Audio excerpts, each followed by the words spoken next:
for the people in the region, which was the dream of our father of the nation, Bangabandhu Sheikh Mujibur Rahman. Similar mission has been envisaged in Honorable Prime Minister's Vision 2021, in which Bangladesh should become a middle-income country by 2021, leading to Vision 2014, in which we aspire to become a developed country by 2041. In this context, I believe that our regional cooperation under SAARC, BIMSTEC, BCIMEC could play a vital role in realigning our effort under these institutional platforms. In India's neighborhood and look-east policy, Bangladesh occupies its own space by its own merit and importance. India's look-east policy is in bridging the South and East Asian countries would strengthen the cohesion between our two friendly nations. Like India, Bangladesh also has a serious stake in looking towards the East, for it makes much economic sense in terms of trade and even movement of human resources to ASEAN countries and beyond. This provides an opportunity for Bangladesh and India to work together. In fact, Dhaka and New Delhi could look east together. Connectivity holds the key to the success of the look east policy. For that matter, any region we are looking at. South Asia, as you all know, has been characterized as a region of low-intensity cooperation and low intra-region connectivity. Our intra-region trade is also dismally low. That is one of the main reasons for our impoverishment. We want to overcome this stigma. With this conviction, Bangladesh has taken a holistic view on transit issue so as to provide seamless connectivity to India and the whole region. We are cooperating with India in many ways with regards to connectivity. As the collective interest of Bangladesh and India converge, Bangladesh is engaging in almost all the regional and sub-regional connectivity initiatives. It's the manifestation of our efforts to have a seamlessly connected South Asia with better connectivity with Southeast Asia and beyond. The Bangladesh-China-India-Myanmar Economic Corridor Forum for Regional Cooperation, widely known as BCIMEC, offers one such opportunity. The Bay of Bengal Initiative for Multi-Sectoral Technical and Economic Cooperation, known as BIMSTEC, offers another opening to work with other countries in the region, which include Bhutan, Nepal, Myanmar, and Thailand. While the first one would provide a greater opportunity in terms of establishing infrastructure for trade and movement of goods, the second would be greatly beneficial in integrating the eastern part of the region. Bangladesh is, in less than a week, hosting the second joint study group meeting of BCIMEC on 17th and 18th December in Cox's Bazar.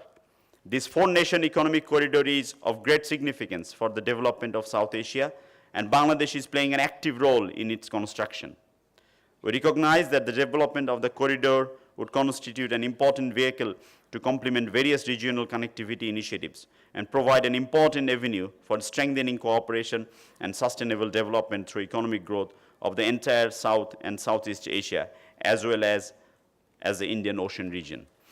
Excellencies, ladies and gentlemen, Bangladesh, under the present government of Honorable Prime Minister Sheikh Hasina, provides a huge opportunity for India in all sectors of cooperation.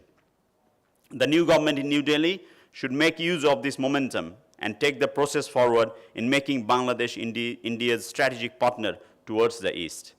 As South and Southeast Asia gradually move towards regional integration, Bangladesh is increasingly becoming a key player in the process. As we believe in unity, let us walk the path together. Sabka Saath, Sabka Vikas. Distinguished guests, I thank you for your patient hearing. Long live Bangladesh, long live Bangladesh-India friendship.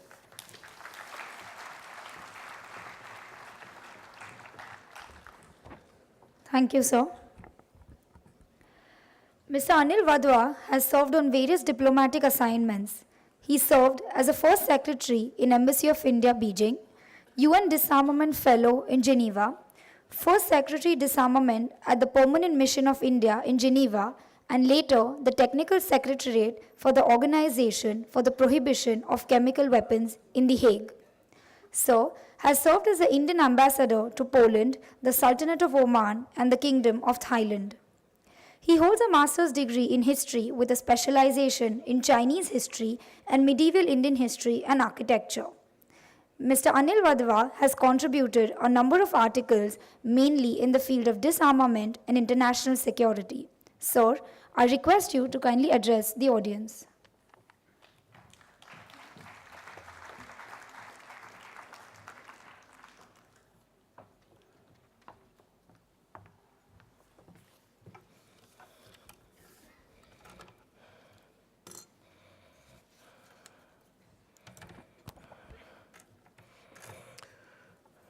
His Excellency Muhammad Shahryar Alam, His Excellency Dr. Ram Sharan Mahat, Dr. Majumdar, Dr. Vidya, who's not here at the moment, Ambassador Sudhir Devre, Dr. Rajani Gupte, distinguished guests, members of the academia and the media, my young student friends, ladies and gentlemen. First of all, it's not an easy task to be here as a penultimate speaker in this session, particularly when I've been preceded by a galaxy of learned speakers from the government, including some very senior foreign dignitaries, as well as the stalwarts from the media. But the theme of this conference is especially close to my heart in my role as Secretary East in the Ministry of External Affairs, and it is India's engagements with the eastern part of the world that I deal with on a daily basis. So this newfound salience of our engagement with our eastern neighborhood and beyond is quite evident from the fact that since our Honorable Prime Minister Shri Narendra Modi assumed office in May 2014, as many other speakers have pointed out, the bulk of his visits abroad have been to the east. In fact, our Prime Minister's presence at the India-ASEAN Summit and the East Asia Summit in Myanmar in November 2014 has demonstrated the centrality of the Asia-Pacific in our foreign policy and security paradigms. And at these summits, our Prime Minister underlined that his government had moved with a great sense of priority and speed to turn India's Look East policy into an Act East policy. He also placed ASEAN at the core of India's Act East policy and at the center of our dream of an Asian century, saying that as young entities but old civilizations, India and ASEAN made great partners. But then again, at the SAARC summit, he pointed out to the salience of our SAARC neighbors, which also are an important part of this policy. And through his visits to Japan and Australia, he's also included these countries into this Act East policy with great elan. So our Look East policy, or Act East policy, which had some modest beginnings in the early 90s, has its origins in the deep and abiding historical and civilizational links between India and the countries of Southeast Asia, and of course the wider Asia-Pacific.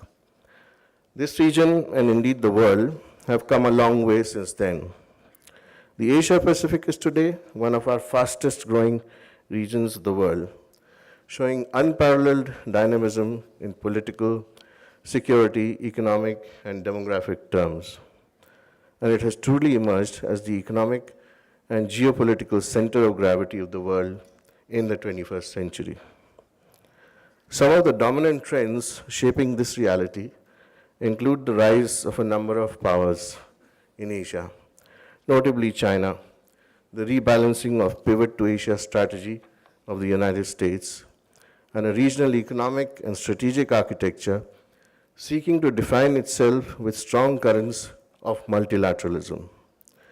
So India's Act East policy, while being firmly rooted in domestic compulsions and national interests, has adapted to these momentous changes in our environs.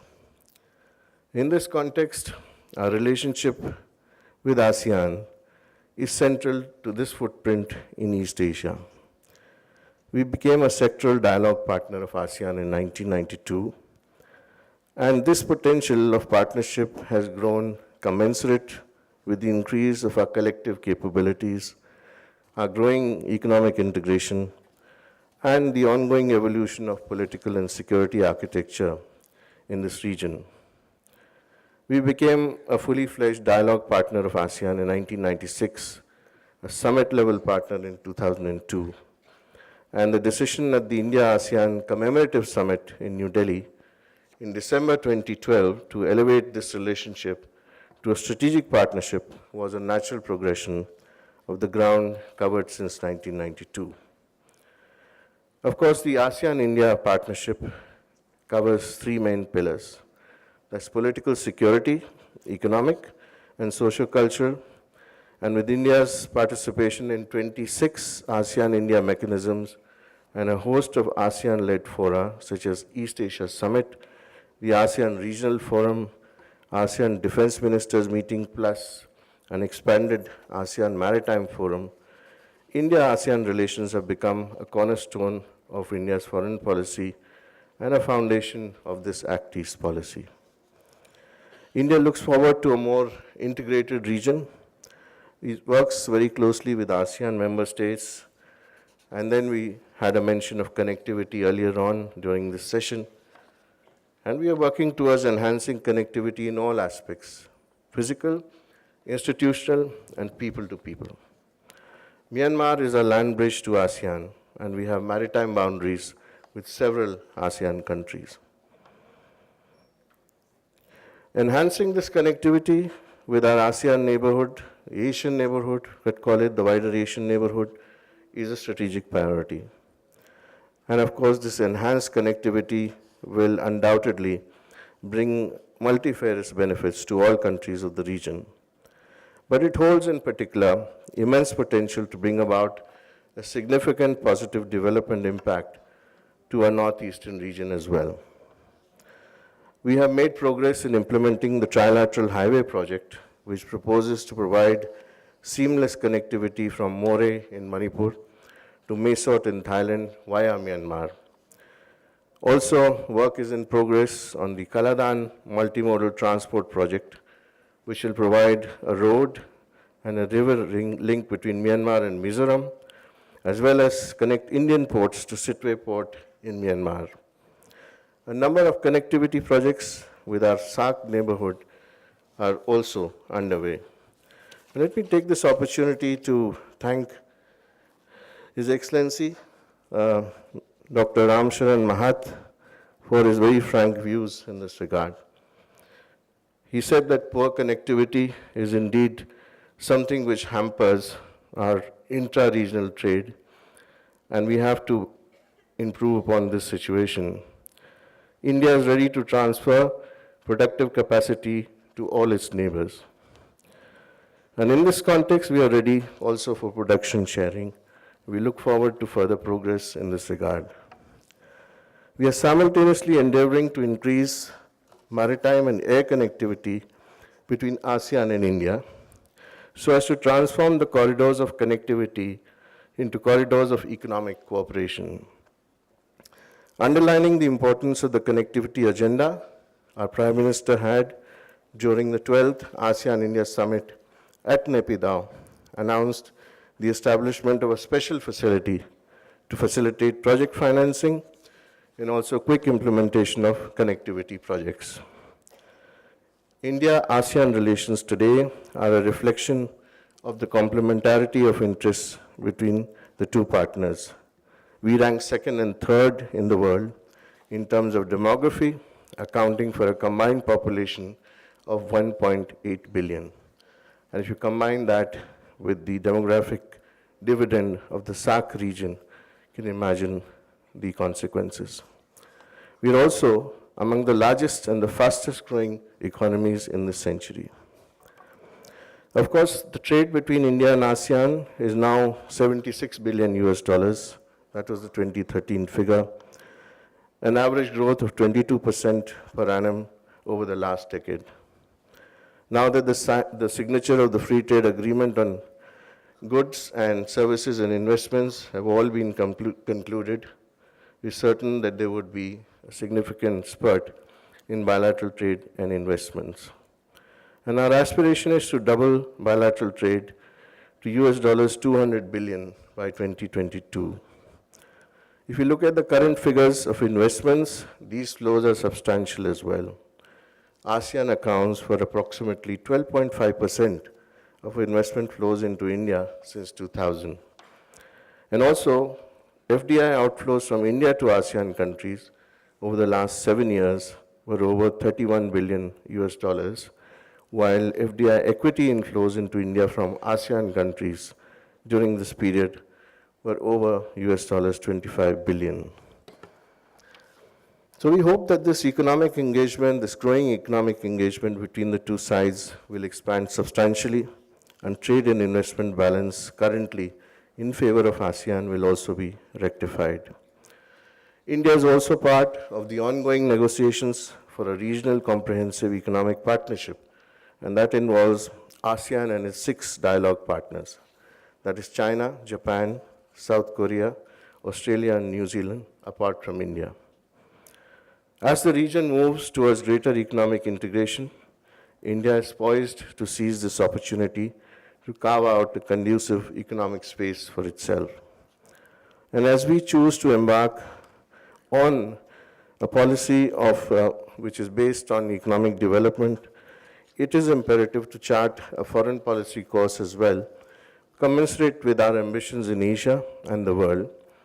And in this context, we have effectively used the East Asia Summit, which is a premier forum at the level of heads of state and government for strategic dialogue and for cooperation in the region on political, security, and economic issues to put forward our views on vital subjects such as maritime security, international terrorism, disaster management, access to clean energy, combating pandemics, etc.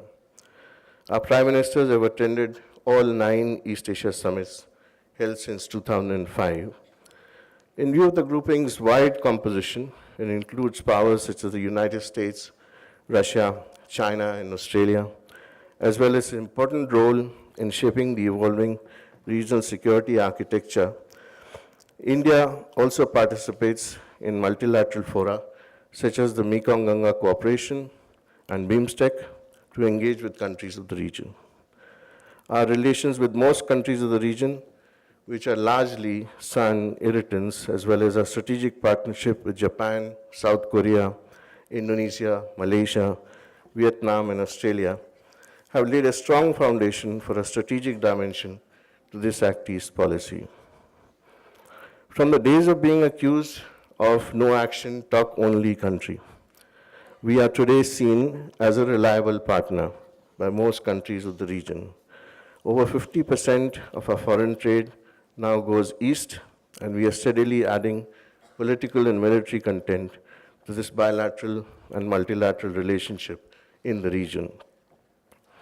We are constantly calibrating our moves to ensure an enabling external environment which is supportive of India's growth, development, and security.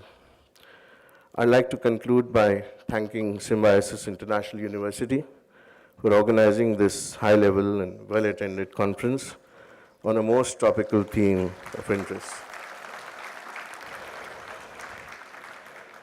There is an impressive agenda which is drawn up over the next 2 days on all aspects of our engagement with the East, and an array of distinguished speakers who will speak will definitely give their views on some very practical and also give some high-quality practical recommendations that we in the government could definitely benefit from. And thank you very much for your attention.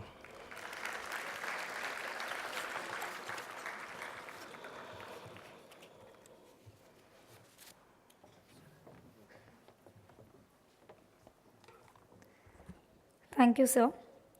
May I now request Dr. Rajni Gupte ma'am, Vice Chancellor, Symbiosis International University, to deliver the vote of thanks.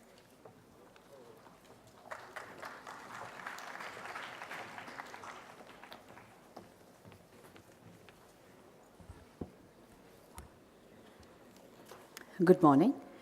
It is truly an honor to express gratitude to all the esteemed dignitaries on the dais. For the chief guest, Shri Nitin Gadkari ji, the Honorable Minister of Road Transport, Highways and Shipping, this was a topic which was very close to his heart.